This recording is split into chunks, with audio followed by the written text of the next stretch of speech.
Hello दोस्तों, आज के मार्केट में आप सभी का स्वागत है। तो बात करते हैं आज के ट्रेड के बारे में और पूरा डिटेल में एक्सप्लेन करने वाला हूँ कि क्या आज कैसे प्लान था और कैसे आप बड़े लॉसेस से बच सकते हो, वो भी मैं एक्सप्लेन करूँगा। और क्यों हमने मॉर्निंग में ओटीएम 10 बजे क्यों बाय किया था, हमने ये इन द मनी क्यों नहीं बाय किया जब मार्केट डाउन आ रहा है या ऊपर जा रहा था, तो हमने ये ओटीएम क्यों बाय किया, इसके बारे में आपको बहुत बड़ा रीज़न अभी आपको समझाऊंगा। बहुत से बिगनर प्लेयर ने इस चीज़ को नहीं समझ पाते हैं कि कब उनको ओटीएम बाय करना चाहिए, कब उनको एट द मनी बाय करना चाहिए, कब उनको इन द मनी में ट्रेड करना चाहिए। ठीक है, लॉस को बचाने का सबसे बेस्ट तरीका है, वही चीज़ें मैं आपको बताने वाला हूँ कि हम लोग क्यों ऐसा मतलब ओटीएम को क्यों बाय किए थे, वो भी इतने कम प्राइस वाला, 8 रुपये वाला, 10 रुपये वाला। राइट, तो मैं आपको डिटेल में बताने, वीडियो के अंत तक देखिए, और पहले डेटा भी आपको बताऊंगा कि कैसे हम लोग कल के लिए प्लान कर सकते हैं और आज क्यों मार्केट में आज क्यों मोमेंटम अप साइड नहीं हुआ और क्यों हम लोगों ने प्लान किया था कि डाउन साइड मार्केट को आना चाहिए लेकिन नहीं आया, ना ही वो अप डायरेक्शन में गया। मतलब हमारे फेवर पे तो नहीं आया लेकिन वो ऊपर भी नहीं गया, अगेंस्ट भी नहीं गया। तो मार्केट रेंज होके रह गया, ना तो प्रीमियम अप साइड के लिए मिला ना ही डाउन साइड वालों को मिला। यानी जो भी बाय किया होगा या जो भी अप साइड के लिए बाय किया या डाउन साइड के लिए, दोनों केसेस में आपको प्रीमियम नहीं मिला होगा।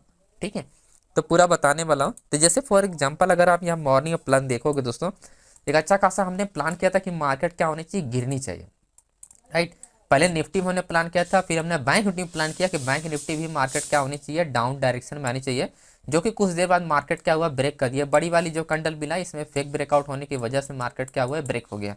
एक पॉइंट हमेशा ध्यान रखना, यहाँ पर देखो हमने जब सेक्टर अपडेट किया था तो सेक्टर में क्या था कि मार्केट क्या था, सेक्टर जो था हाई वेटेज जो सेक्टर है वो गैप ओपन हुआ था, जो कि मार्केट मूवमेंट करना चाहिए था, लेकिन क्या हुआ, सेक्टर एकदम डेड हो गया, मतलब रेंज होना स्टार्ट हो गया। मॉर्निंग से ही रेंज होना स्टार्ट हो गया।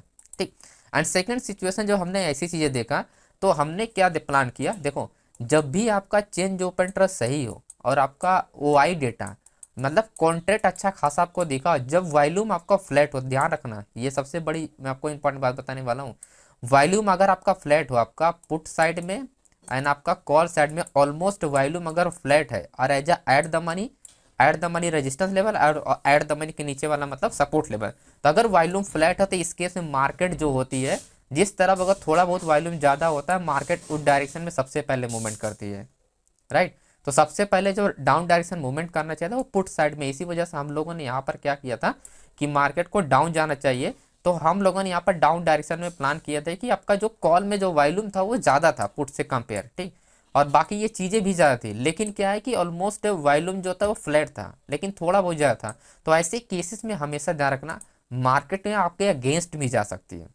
ठीक, मार्केट जो है अगेंस्ट में भी जा सकती है, और यही चीज़ हमने यहाँ पर अपडेट किया था कि अगर, क्योंकि कंफर्मेशन रेजिस्टेंस लेवल पे स्ट्रांगली नहीं था, सपोर्ट लेवल आपका वीकनेस था, क्योंकि यहाँ पर लो वॉल्यूम के साथ मार्केट में बायर्स एक्टिव था। ओके, तो रेजिस्टेंस लेवल पे जो अपना आपका सेलर्स था वो क्लियरली यहाँ पर थोड़ा सा सिर्फ वॉल्यूम ज़्यादा था, जिसकी वजह से मार्केट में मूवमेंट होना चाहिए था डाउन साइड, लेकिन ऐसा नहीं हुआ।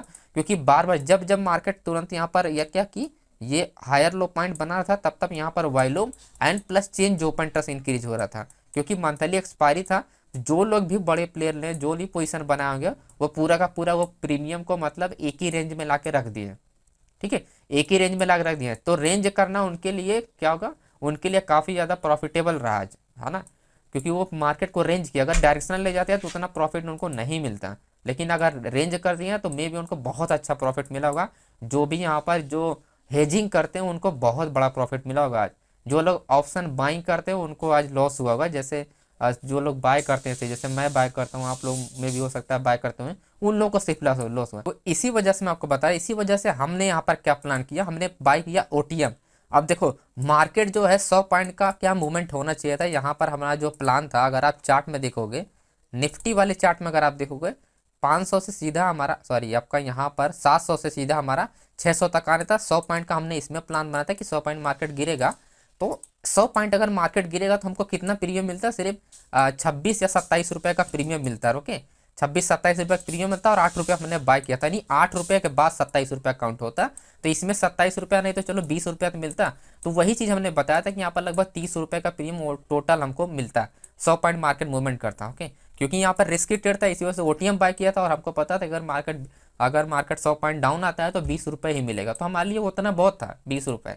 राइट, और यही सेम सिचुएशन हमने यहाँ पर भी क्रिएट किया था मार्केट में कि 48,000 से 48,400 से सीधा मार्केट 48,000, यानी 400 का पॉइंट हम लोग यहाँ पर भी सोच रहे थे कि 400 से 500 पॉइंट मार्केट गिरेगा, तो इसमें अच्छा खासा अपने को लगभग जो प्रीमियम था इसमें 55 या 60 रुपये का प्रीमियम हम लोग को मिलता अगर ये 400 पॉइंट, क्योंकि हमने बहुत ज़्यादा लो मतलब 10 रुपये बाय किया था, 10 का 100 रुपये में अगर यहाँ पर अगर 10 रुपये मान लो प्रीमियम कुछ भी रहता है, 10 चौको 40, ठीक है, तो 40 रुपये ये लगभग मैं एक एवरेज बता रहा हूँ 55 रुपये से या 70 रुपये के अंडर में ही था कि प्रीमियम इतना मिलता। अगर 400 पॉइंट गिरता तब तब 70 रुपये के आसपास हम लोग को मिलता है। ये भी हो सकता थोड़ा बहुत ऊपर मिले, बट वही तक प्लान था कि अगर मार्केट चलो अगेंस्ट जाता है तो हमारे लिए क्या हो जाएगा, हमारे लिए ये जो हमने प्लान किया था कि मार्केट अगर अगेंस्ट जाता है तो हमारे लिए ये उतना लॉसेस क्या होगा नहीं होगा, क्योंकि 18 रुपये का हमारा लॉस ही आ रहा है, ठीक है। लेकिन हमारे अगर फेवर में जाता है तो इसमें हम लोग का 25 रुपये से 20 रुपये मिल जाता है निफ्टी में,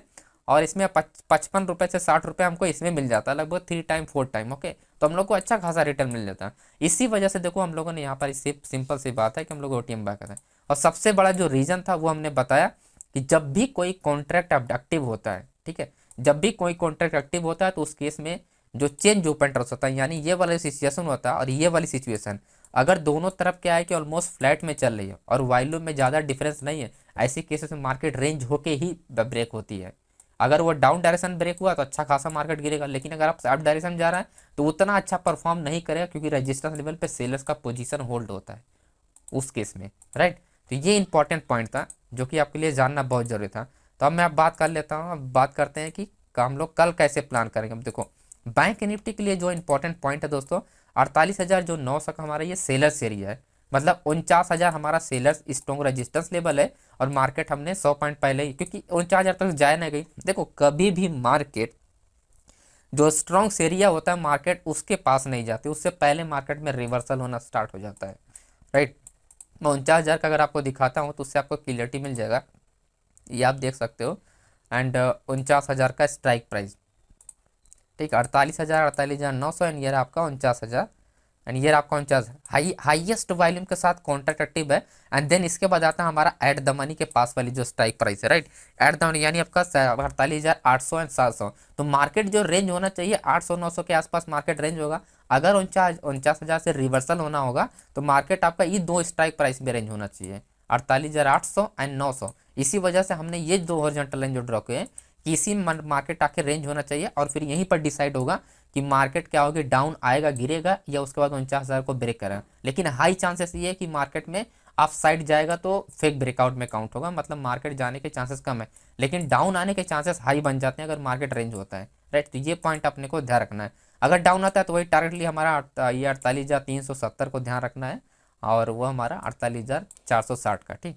और उसके बाद अगर रिवर्सल ट्रेड करना है तो रिवर्सल के लिए हमारा एक पॉइंट जो ध्यान रखना है, 48,000 का लेवल पॉइंट रखना, 48,000 और 48,200 ये एज अ टर्निंग पॉइंट है। तो 48,100 स्ट्राइक प्राइस है, उसके नीचे हमारा सपोर्ट लेवल है, ठीक। तो 48,100 के नीचे मार्केट जैसे आएगा तो ये 48,000 वाला जो बायर्स है वो एक्टिव हो जाएगा और मार्केट को पुश करेगा अप साइड के लिए, ना कि वो डाउन साइड जाएगा मार्केट।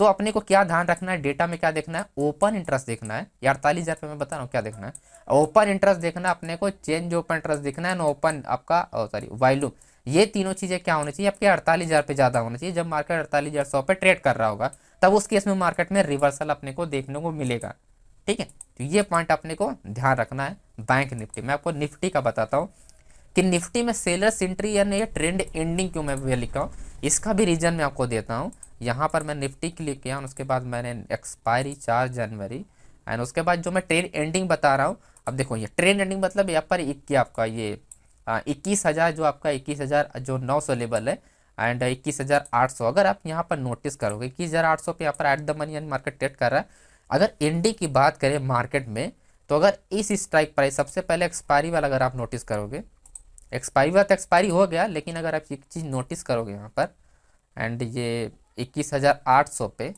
ठीक है, 21,800 पे सबसे हाईएस्ट यहाँ पर क्या है कि वॉल्यूम के साथ मार्केट एग्जिट हुआ। देन जो सेकंड हमारा जो डेटा शिफ्टिंग हो रहा था वो आपका 22,000 पे हो रहा था, ठीक है। तो कितने का डिफरेंस, ज़्यादा डिफरेंस लगभग यहाँ पर 700-800 का डिफरेंस है, 800 का सीधा सीधा 800 का डिफरेंस है। तो मार्केट क्या करेगी, जो नियरेस्ट इसके बीच वाली स्ट्राइक प्राइस होगी सबसे पहले मार्केट वहाँ होल्ड होगी, ना कि डायरेक्टली 22,000 पे पहुँच जाएगी, राइट। तो अब मैं आपको करंट वाले एक्सपायरी समझाता हूँ कि करंट वाले एक्सपायरी पे क्यों जो डेटा शिफ्टिंग होता है। देखो ऐसा ही आपको समझना होगा दोस्तों, यहाँ पर आप नोटिस करना, आप करंट एक्सपायरी वाला अगर देखोगे एट द मतलब सबसे हाईएस्ट वैल्यू है, देन उसके बाद आता है आपका ये 74,000 है, आपका 22,000 पे, जो भी मैं आपको दिखा रहा था वैसे। अब इसके अंडर में जो आपकी सबसे हाईएस्ट वैल्यू है आपका 21,900 है, ठीक, 21,900। और जो मैं आपको बता रहा हूँ ट्रेंड एंडिंग का, तो ट्रेंड एंडिंग ऑलरेडी हो चुका है। तो मार्केट को क्या करना चाहिए, अगर मार्केट इसके नीचे ओपन होता है यानी 21,700 के आसपास अगर ओपन होता है, तो मार्केट ये जो अपना आज का हाई है 800 का, 21,800 से हाई चांसेस है कि 21,800 से मार्केट गिर जाएगा, ठीक है। हाई चांसेस है कि 21,000 से मार्केट को गिरना चाहिए, ना कि आप डायरेक्शन। अब गिरने के लिए जो डेटा चाहिए फिर से वही मैं बताऊँ, open interest and volume and change, open interest अपना ज़्यादा होना चाहिए किस पे, 21,800 पे, तब चांस बढ़ जाएगा कि मार्केट क्या होनी चाहिए, डाउन आएगी, ना कि वो अप जाएगी, राइट। इसी वजह से क्या होगा कि यहाँ पर सेलर्स आपका एंट्री लेगा, और जो हमारा टारगेट होगा 21,680 एंड 21,500 आपका 80 होगा एंड 520 का, तो ये हमारा सीधा ये टारगेट होगा, ठीक है। ये तीनों के तीनों हमारे टारगेट हिट हो, क्योंकि मार्केट जब यहाँ से मूवमेंट करेगा एंडिंग एरिया से, तब अच्छा खासा मार्केट में गिरावट आपको देखने को मिल सकता है, राइट। तो ये पॉइंट। अब अगर मैं सपोर्ट लेवल की बात करूँ, वहीं मार्केट को रुकना कहाँ चाहिए, अगर आप नोटिस करोगे सबसे हाईएस्ट ओपन इंटरेस्ट जो जनरेट हुआ 500, मतलब 21,500 मार्केट के अभी लगभग यहाँ पर काफ़ी दूर है, ओके, लगभग काफ़ी दूर है मार्केट, लगभग 300 पॉइंट मार्केट दूर है। तो इसके अंडर जो अपना एंडिंग आता है, अपना सपोर्ट लेवल है वो आपका 21,700 पे, मार्केट जो क्लोज हुआ 800 पे, ठीक। तो सपोर्ट लेवल पे क्या, अगर मार्केट 750 के ऊपर होकर ओपन होता है, और ये डेटा अगर अगर ये डेटा शिफ्ट नहीं होता है कल, मतलब मार्केट ओपन के बाद सबसे highest open interest and volume के साथ मार्केट ओपन होती है इसी सेम स्ट्राइक प्राइस पे, हाई चांसेस है कि मार्केट अगर डाउन डायरेक्शन में आएगा तो 700 से पहले ही मार्केट क्या होगा, टर्न हो जाएगी अप डायरेक्शन के लिए, फिर वो डाउन डायरेक्शन में नहीं जाएगी, है ना। तो ये दो पॉइंट अपने को ध्यान रखना। स्ट्राइक प्राइस बहुत मैटर करता है दोस्तों, अगर स्ट्राइक प्राइस अगर डेटा शिफ्टिंग नहीं हुआ तो मार्केट क्या होगा, ये टर्न हो जाएगी, ओके। तो डेटा जब होना चाहिए जैसे आज है वैसे कल भी अगर होता है उसी स्ट्राइक प्राइस पे, तो मार्केट क्या होगी, इस स्ट्राइक प्राइस में मार्केट होल्ड हो जाएगी, जो मैं आपको बता रहा हूँ 21,700 वाला जो मैं आपको तरीका बता रहा हूँ, 21,700 पे दोस्तों क्या होगी, यहाँ पर आपकी जो स्ट्राइक प्राइस है वो आपका क्या होगा, होल्ड हो जाएगी, ठीक है, फिर उसको ब्रेक नहीं करेगी। तो मार्केट में यही ओपनिंग ही मैटर करेगा, अगर मार्केट की ओपनिंग की जाए 700 के पास होती है और अगर मार्केट रेंज होता है, तब ये रेंज दोनों डायरेक्शन ब्रेकआउट होता है। लेकिन मार्केट ओपन हुआ 21,700 के आसपास या 750 एंड मार्केट डायरेक्टली ब्रेकआउट कर दिया, तो ये जो ब्रेकआउट होता है डायरेक्टली, ये अनकन्फर्मेशन होता है जब तक मार्केट रिटेस्ट नहीं करने जाए। मार्केट अगर रिटेस्ट करने जाता है कि 700 के आसपास, फिर जाके कंटिन्यू होना चाहिए, तब ये कन्फर्मेशन ट्रेंड होगा, ओके। बाकी ये सब चीज़ें मैं जो बता रहा हूँ ये लाइव मार्केट में यहाँ पर मैं डिटेल में अपडेट करता रहूँगा, और तो आपको यहाँ पर काफ़ी ज़्यादा हेल्प मिलेगा। तो लाइव मार्केट में आप लोग टेलीग्राम पे जरूर एक्टिव रखो, यहाँ पर देखो जो भी इन्फॉर्मेशन मैं अपडेट करता हूँ डेटा वाइज होता है, जिससे एक्यूरेसी आपको काफ़ी अच्छी देखने को मिल देगी, ओके। डेली बेसिस मिलेगा, जिस दिन मार्केट ही नहीं काम करेगा, बड़े प्लेयर जिस दिन ऑप्शन जो सेलर्स होते हैं वो अगर रेंज करना चाहेंगे तो उस दिन तो कुछ भी नहीं कर सकता ऑप्शन बाय, ओके। लेकिन अगर जिस दिन ऑप्शन सेल अगर रेंज नहीं कर रहा, किसी एक डायरेक्शन या किस टर्निंग कर रहा है मार्केट, ऊपर नीचे कर रहा है, नीचे से ऊपर, आसानी से वो चीज़ें यहाँ पर मैं आपको अब आइडेंटिफाई करके अपडेट कर देता हूँ, ओके। बाकी आप चेक भी कर सकते हो, कई दिनों का डेटा आप जाके चेक भी कर सकते हो, उससे आपको आइडिया लग जाएगा कि कितना पावरफुल होता है ये ऑप्शन चेन डेटा, ओके। तो thank you so much friends, video पसंद लाइक जरूर कीजिएगा, मिलते हैं